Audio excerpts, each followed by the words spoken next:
Well, good morning, everyone. It's a pretty exciting day, obviously, and I need to say a few thank yous before we dive into the vision and the direction that we're about to head as an Aztec family, and the excitement that me and my family have to be here on the Mesa and to be a part of this wonderful community. First and foremost, need to thank President De La Torre for her time in this process and sharing her vision in the university and how this is going to be a great partnership together. Her leadership is truly a difference maker, and that was felt in our time yesterday that we spent together. JD, for your diligence in this process, and from the very first conversation, the way that you cared for the young men, student athletes of the department, that was evident. And something that was really near and dear to my heart and to my family's for our reason why we do all of this. To Bob Moosberger, our paths crossed long ago in the MAC, and to cross paths again, to be a part of this, again, extremely grateful, and for your support in all of this, and our partnership going forward is going to be amazing. I'm really, really looking forward to it. Need to thank all the coaches that believed in me, and there's too many to mention, but Coach Dino Babers, who's from San Diego himself, and many years ago, saw something in a really young coach who didn't know a whole heck of a lot, but took me underneath his arm and stewarded me through this profession and gave me an opportunity. I wouldn't be here without him. And then again, to everyone at Kent State, Joel Nielsen, Randall Richmond, President Beverly Warren, and President Dyken there, who also were supportive of me, of our vision, and allowed me to do things the way that we felt was right, to pour into our kids while we were there, to be in front of y'all today. And also need to mention all the players. Without them, and addressing and speaking with the team this morning, I told the players it's about them. It's always going to be about them. It's about the players. And if it wasn't for the Jimmy Garoppolos, the Eric Loras, the Matty Jays, the Garrick Dieters, the Roger Lewises, Dustin Crum, and all the kids that believed. And again, there's countless many more that saw the vision that we were trying to lay out, bought into it, and ran with it, and made it their own, put their own style on it, and made the plays in between the white lines. We wouldn't be getting to know one another today. So I'm very, very grateful for them. Lastly, for my thank yous, and I apologize for being a little bit long-winded with it, but don't plan on doing this very many more times. So, my family and my parents and my sister, I need to thank them. Family is very, very important to me. It was a big part of our conversation as we moved through this, the Aztec family, and being able to intertwine my family, our extended family, with the Aztec family here, and my parents instilling in me the work ethic, the drive and desire, and the belief to say, hey, whatever it is that you want to go do that, and we support you wholeheartedly. I would not be there, would be here without them. My sister, who's an educator and is in teaching, she's an advocate of mine, and she's one of my greatest supporters, and she also doesn't know it, but she's one of the people that I lean on quite a bit because she teaches me how to teach. And that's what coaches are. We're just trying to teach them information and pass it along to our young men so that they can have success. So, Aaron, thank you for that. And lastly, I need to thank my wife, Sarah. I'm going to get a little emotional. But without your support and everything that we've been through since high school, being high school journey together, we would not be here. And you are the rock of our family. Thank you for all that you do. Thank you for being my best friend. And I can't wait to start this adventure with you here. To Kira and Rory, you guys are everything to me. And I can't wait for Rory, for you to be in the facility again, playing PlayStation far too long than you should. And for Kira, for you to be running around, asking for snacks wherever they may be and stealing my Jolly Ranchers. I love you guys so much. And I can't wait to start this adventure with you guys here on the Mesa. So, with that being said, okay.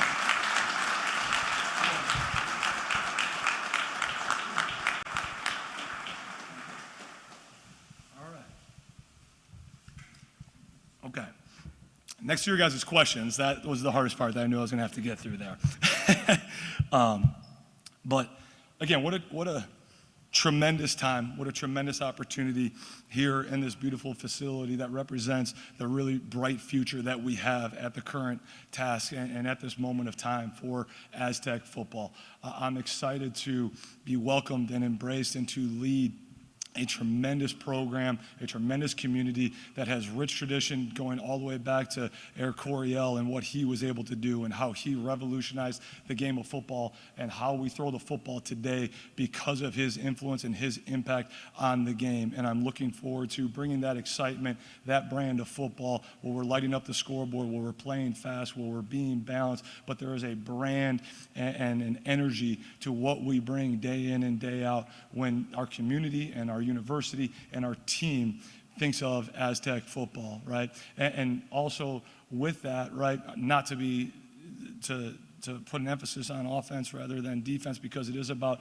being loyal to winning and playing strategically so that we can have complementary football. And in the past 15 years, with what Coach Hoke, Coach Long have built, and at the peak ages of the Dark Side D, you know, I challenged the young men this morning that we're going to expect them to chase excellence in all phases of their life, in the classroom, and in their athletic endeavors. And I expect us in the same breath, if we expect that excellence in all three phases of them, I expect excellence in all three phases of our football program, that it's not just going to be offense, it's not just going to be defense, it's not just going to be special teams, but the teams that compete for championships consistently, the way that we are going to, the young men and the way in which they are going to lead their lives, the way that we are going to dominate our rivalries, and the way that we are going to dominate the league and play for CFP games and titles year in and year out. We are going to be great in all of those areas. I'm a big believer in knowing who you are, clearly defining that so we can establish the culture that we're going to chase. And it really comes down to three simple things for me and for our program, that I believe victory grows through alignment and unity, that we know who be, and we're going to do that collectively together in alignment and through strength so that we can have deep relationships that start with building up those relationships so that we have bonds that when tested will not be broken, that there will be a brotherhood, there will be a connection, and there will be a family-like atmosphere to our organization that will be able to withstand any storm that comes and all the greatnesses that are going to come, right? Because we're going to achieve great things, and we know that when great things are achieved, that great opportunities present themselves. There's also adversities that meet and mirror those opportunities. So we need to be emotionally, mentally, and physically resilient and have true grit about our program, which is, again, is embodied in the culture that has been established here by the previous coaches and players of the past, that there is a toughness, a resiliency, a physicality to the brand we want you to play. So being unified, being aligned, victory is going to grow from that. Having true grit about who we are and the way we go about our business and all and in between the white lines is going to be a mainstay of who we are. And lastly, we're going to be leaders in the community. We're going to be leaders in the university. We're going to be leaders in the conference, and we're going to be leaders in the college football space. We have an unbelievable venue. We have unbelievable opportunity to continue to innovate, to continue to grow. And so from day one today, talking with the guys, we're going to decide to be champions in all that we do, and we're going to align our work to how we do that. And we're excited to build off this tradition, this wonderful tradition, and take it to new heights by refining it and making it our own in this Aztec fast style of play so that we can go and have a lot of fun in the process doing it. So thank you.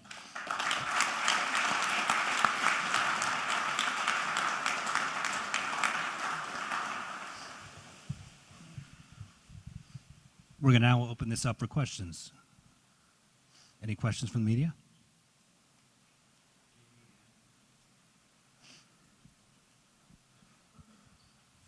Coach, could you just let us know what is the reputation of SDSU around the country and why this place of all the other opportunities that you had? It's I think it is the best group of five job that is available. And the way that the college football world is expanding and improving, there was nowhere else that I wanted to be. As we talked about it as a family, and I talked more and more with the leadership team that was here and, you know, weighed it out against the other opportunities that were put forth in front of us. There really was no decision to it, that this is where we wanted to be, and this is where we felt that we could achieve greatness collectively together. Coach, you're an offensive guy, offensive play caller, but you're also the head coach. How do you balance your primary role on one side of the ball to make sure you're still fulfilling your head coaching duties across the whole team? Yeah, to be intentional and purposeful, again, with the time and energy that I do have, right? I think all of us in whatever our chosen space is, you know, our attention, our time, and our energy is a finite resource, right? So managing my time, being purposeful with the way that we schedule the day so that I can, you know, be present in all the areas that I need to be, give clear direction, clear understanding, clear intention of how I want things done, and then empowering my staff to go and do it to the best of their abilities. And the same thing for the kids, right? To be able to have the people around you that you trust so that I can call plays, and then quickly pivot and do all the other things that are required within the community to generate buzz and to fill this stadium. Fans need to get their tickets now because there are not going to be tickets available very soon with the product that we're going to put on the field, and I'm excited to get rolling with it.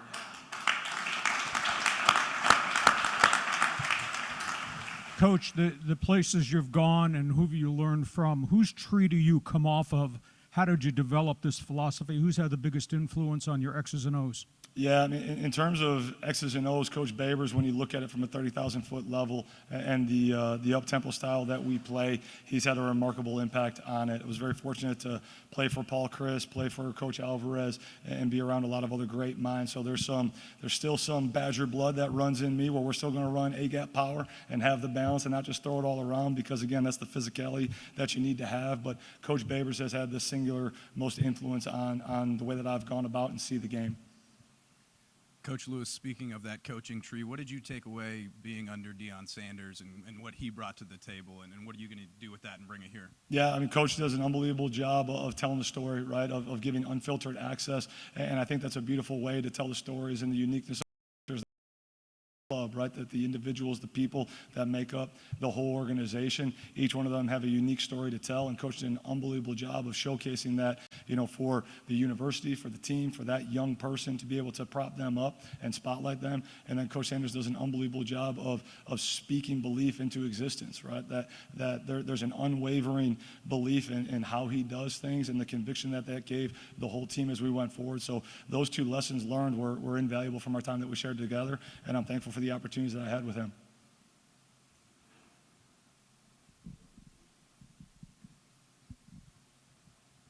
In this era where there's just unprecedented change in college football with NIL and transfer portal and things moving at the speed of light, is there potentially an advantage to being a little younger in terms of connectivity with younger players, and this landscape is so uncharted? Yeah, a lot's been made about my age and the relatability of that, and maybe so that I can sit down and play PlayStation with the kid and, earn a commitment off of that like I've done in the past that maybe others can't, right? But I think the biggest thing is to be adaptable and to be innovative, right? And so we entered into this landscape and we entered into this space, and we're all still figuring out the best way to navigate these waters, right? So having a team around you that we already have in place within the university, but then within our building, right, to where you challenge people to think outside the box. How can we do this better than anyone else? Because right now, in a lot of areas in the NLI space and the way the portal's being utilized and everything, we're all pretty much on equal footing, right, that we started on not too long ago. And so how can we think differently than other people? Because if we just think about it the same way as them, then we're not the innovators that we are here on the Mesa to be able to attack it in a different way. So, it's more about being willing to adapt, willing to be innovative, and then being able to, as you move through the process, if you think you have a good idea, humble enough to go, okay, hey, that's really working great, or maybe we need to pivot here as we move through this in the proper space and place. But it's obviously a piece of the puzzle that is right now, and we embrace that and we welcome that so that we can put a championship product on the field. Sean, welcome to San Diego. What PlayStation game did you play to earn that commitment? It was just a good game of Madden. Did you win? I did, yes, sir. Now, Rory will run me off the sticks at this point in time now, so I might have to have Rory in the office to, I'll sub him in now. What do you remember about that 2013 visit to San Diego, and how different do these surroundings look compared to the stadium you played that game in? Vastly different, right? I mean, this place and space that we have right here should be the best home field advantage, the best competitive environment in all of college football. This is an intimate venue to where our alum, our fan base, the Chargers fans who are looking for a team, we're your team. Come on board and come down here so that we can make this place, one of the best venues to be, and to where it's, our fans are going crazy when we're out on defense, and we can drive up the number of false starts, for the opponents, and then please be quiet while we're working so we can do our thing.